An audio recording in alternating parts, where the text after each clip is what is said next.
Hello friends, welcome to my channel. দেশ এবং দেশের বাইরে থেকে যারা আজকে আমার ভিডিওটি কন্টিনিউ করেছেন প্রত্যেককে gardener TRIPS with Kamal YouTube চ্যানেলে স্বাগতম। তো ফ্রেন্ডস, আজকে আমি আলোচনা করব আপনার ছাদ বাগানের লেবুর গুটিগুলো দ্রুত বৃদ্ধির জন্য কি কি সার দেবেন, কীভাবে পরিচর্যা করবেন। যেহেতু প্রচুর গরম পড়ছে আর এই প্রচুর গরমে আপনার লেবু গাছের সিংহভাগ গুটিই ঝরে পড়ে গেছে, তাই যে ধরনের গুটিগুলো আছে, যে পরিমাণ গুটিগুলো আছে, সেই গুটিগুলো খুব সহজে দ্রুততার সাথে বৃদ্ধির জন্য আজকের ভিডিওটি আপনার কাছে অধিক গুরুত্বপূর্ণ। আজকের ভিডিওটি দেখলে আপনার লেবু গাছের গুটি যেমন দ্রুত বৃদ্ধি করার পদ্ধতি জানতে পারবেন, পাশাপাশি আপনার লেবু গাছে যে প্রচণ্ড গরমে পাতাগুলো হলুদ হয়ে যাচ্ছে, পাতাগুলো বিবর্ণ হয়ে যাচ্ছে, এই বিবর্ণ হয়ে যাওয়ার হাত থেকে মোটামুটি একটা স্বস্তিদায়ক একটা তথ্য পাবেন। তাই ভিডিওটি না স্কিপ করে কন্টিনিউ করবেন। ফ্রেন্ডস, এপ্রিল মাস শেষ হয়ে গেছে, তবুও মে মাসের শুরুতে গ্রীষ্মের দাবদাহ কমেনি। বৃষ্টির দেখা নেই, এর মাঝে গ্রীষ্ম প্রচণ্ড হারে বেড়েছে। এই সময় গাছগুলো অধিক মাত্রায় বিভিন্ন ধরনের রোগাক্রান্ত অবস্থায় হয়ে পড়ছে। যেমন পাতাগুলো হলুদ হয়ে পড়া, পাতাগুলো ঝরে পড়া, পাতাগুলো এমনভাবে হলুদ হয়ে পড়ছে যেমনভাবে পাতাগুলো ক্লোরোসিস হয়, এইভাবে হলুদ হয়ে হয়ে ঝরে পড়ছে। এবং এই হলুদ হয়ে ঝরে পড়ার পিছনে আর কোনো কারণ নেই, এই কারণটি হচ্ছে প্রচণ্ড বৃষ্টির অভাবজনিত কারণ বা পাশাপাশি প্রচণ্ড গ্রীষ্মজনিত কারণ। এই প্রচণ্ড বৃষ্টির অভাবজনিত বা গ্রীষ্মজনিত কারণের মধ্যেও আপনার লেবু গাছকে সুস্থ সবল রাখতে হবে, কারণ আপনার লেবু গাছে যে কটি গুটি আছে সেই কটি গুটি নির্দিষ্ট আকারে বৃদ্ধি পেয়েছে, আর এই গুটিগুলোকে সঠিকভাবে বৃদ্ধি এবং বিকাশ করাতে হবে আপনাকে খুব দ্রুততার সঙ্গে। তো ফ্রেন্ডস, প্রথমেই আপনাদের বলি, আমার এই লেবু গাছটি প্রায় কয়েকটি গুটি আছে। এই লেবু গাছটি প্রায় প্রচুর সংখ্যক গুটি ধরেছিল। গুটিগুলো গ্রীষ্মজনিত তাপমাত্রার কারণে প্রচুর পরিমাণ গুটি ফল হয়ে গেছে। মাত্র 3টা গুটি আছে এবং এই গুটিগুলো যে হারে বৃদ্ধি পেয়েছে আশা করা যায় গুটিগুলো আর ফল হবে না। কিন্তু সমস্যা হচ্ছে প্রচণ্ড বৃষ্টির অভাবজনিত যেমন সমস্যা দেখা যাচ্ছে, এর পাশাপাশি গাছের তাপমাত্রা বৃদ্ধি, প্রচুর পরিমাণ গাছকে সহ্য করতে হচ্ছে। এই গুটিগুলোকে আপনাকে সঠিকভাবে বৃদ্ধি এবং বিকাশ করাতে হবে এই তাপমাত্রাকে উপেক্ষা করে। তো ফ্রেন্ডস, সর্বপ্রথম আমি আপনাদের যেটা বলবো সেটি হচ্ছে, এই সময় আপনারা যেটি করবেন এবং যেটি করবেন না খুব মনোযোগ সহকারে শুনবেন। প্রথমত, এই সময় আপনারা গাছের গোড়াতে কোনো ধরনের মিশ্র ভারী সার দেবেন না। হ্যাঁ ফ্রেন্ডস, শুনতে কেমন লাগলো? আবার আমি বলছি, এই সময় আপনার গাছে কোনো ধরনের ভারী মিশ্র সার দেবেন না, কারণ এই সময় প্রচণ্ড রৌদ্র পড়ছে বেলা বাড়ার সঙ্গে সঙ্গে। তাই আপনি যখন মিশ্র ভারী খাবার দেবেন, সেগুলো গাছের সঙ্গে বিক্রিয়া করতে পারে, মাটিকে উত্তপ্ত করে দিতে পারে, ফলে গাছের বিভিন্ন ধরনের শারীরবৃত্তীয় সমস্যা হতে পারে। তাই এই সময় কোনো ভারী খাবার দেবেন না। আর কয়েকটা দিন যাক, বর্ষা নামুক, বৃষ্টি নামুক, বৃষ্টি নামার সঙ্গে সঙ্গে আপনারা বৃষ্টি নামার পরের দিন খাবার দেবেন। যদিও বর্ষা নামার এখনও দেরি আছে, তাই আপনারা বর্ষার আগে আরেকবার খাবার দিলেই হবে। এর পাশাপাশি আপনাকে যেটা করতে হবে সেটি হচ্ছে, আপনাকে এই সময় গাছের ফলে যাতে ড্রপ না হয়ে যায়, ফলে যাতে ফেটে না যায়, ফল যাতে সঠিক হারে বৃদ্ধি পায়, সেই জন্য আপনাকে যেটা করতে হবে সেটি হচ্ছে এই সময় বোরন সার স্প্রে করতে হবে। ফ্রেন্ডস, বোরন এমন একটি সার, বোরন সারের কার্যকরী এবং গুণাবলী সম্পর্কে আপনারা সবাই অবচেতন আছেন।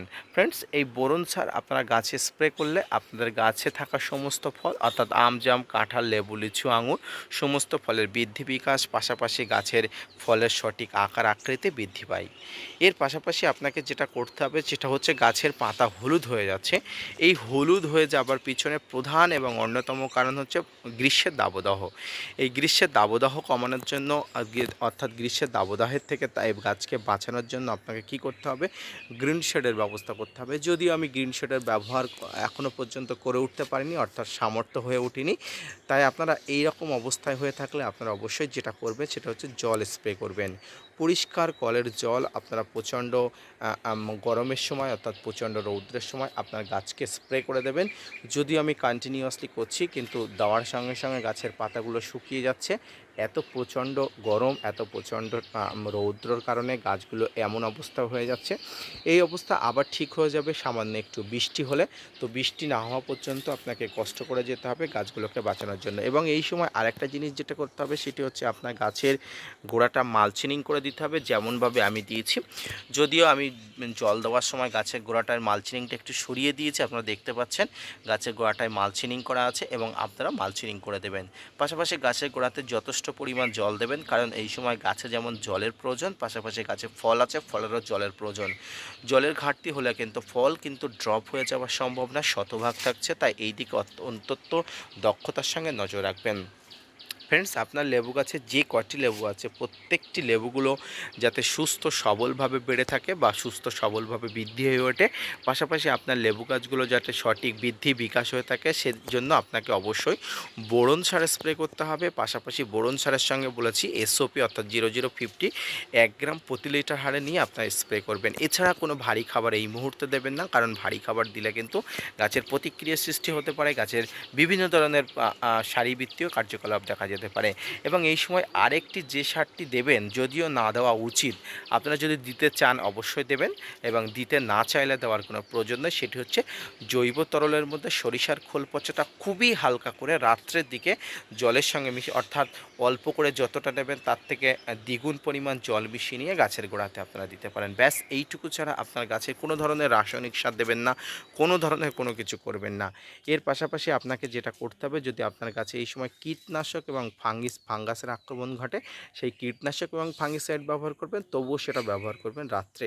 এই রৌদ্র পড়ার পরপরই আপনার কাছে কোনো ধরনের কীটনাশক ফাঙ্গিসাইড কোনো কিছু স্প্রে করবেন না, কারণ প্রচণ্ড গ্রীষ্ম দাবদাহ, পাশাপাশি আপনার গাছে রাসায়নিক পদার্থ দিলে প্রতিক্রিয়া সৃষ্টি হতে পারে, আপনার শখের গাছটি মৃতমুখী হয়ে যেতে পারে।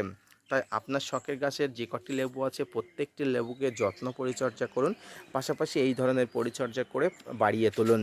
তো ফ্রেন্ডস, আমার এই লেবু গাছের আরও কয়েকটি লেবু আছে, আপনারা দেখুন। পাশাপাশি এখানেও নিচের দিকেও আপনারা দেখতে পাচ্ছেন যেই কয়েকটি মাত্র লেবু ছোটো গাছে ধরেছে, পাশাপাশি আর একটা গাছ তো আপনাদের অবশ্যই দেখালাম।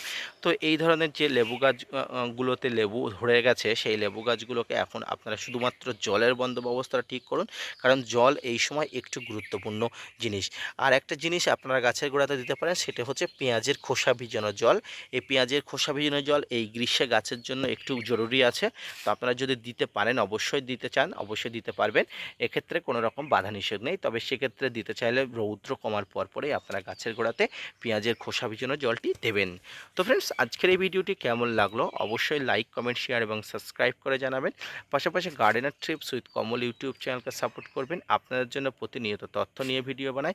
আপনারা যদি মোটিভেট করেন, ভিডিও বানাতে আগ্রহী হয় এবং নতুন নতুন ভিডিও বানাতে উৎসাহী হয়। তো ফ্রেন্ডস, আপনাদের সুবিধার্থের জন্য আমি একটা হোয়াটসঅ্যাপ গ্রুপ খুলেছি। আপনারা যদি আমার হোয়াটসঅ্যাপ গ্রুপে যোগদান করতে চান, তাহলে অবশ্যই কমিউনিটি পোস্টে গিয়ে আমার হোয়াটসঅ্যাপ গ্রুপের লিঙ্কে ক্লিক করে আমার হোয়াটসঅ্যাপ গ্রুপে যোগদান করতে পারেন। এখানে আপনারা বিভিন্ন ছবি, ভিডিও এবং সমস্যার কথা জানাতে পারেন। আমি কন্টিনিউয়াসলি আপনাদের প্রশ্নের উত্তর দিয়ে যাব এবং সমস্যার সমাধান করে যাব।